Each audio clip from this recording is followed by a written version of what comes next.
మళ్ళీ అడిగాను, సార్ రజనీకాంత్ గారు పక్కన వస్తుంది సార్ రివర్స్ వేయగలుగుతారా అంటే, because they had plan that fight sequence, పెద్ద ఫైట్ సీక్వెన్స్, వియట్నాం నుంచి ఫైట్ మాస్టర్స్ అవందరూ వస్తారు కాబట్టి వాళ్ళు ఆల్సో రిఫరెన్స్ ఇస్తారు.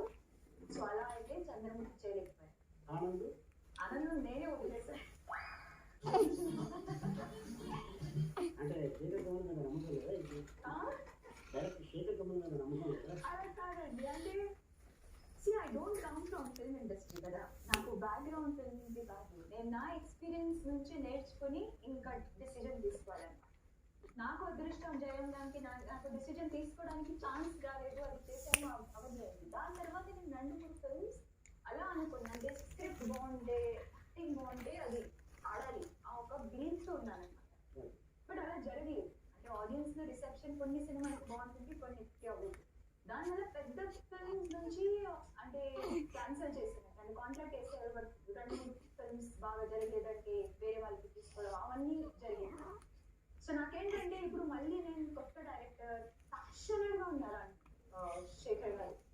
ఎలా అంటే డైరెక్టర్ ఎలా కలిసినప్పుడు ప్యాషనెట్ గా అలాగే ఉన్నాను.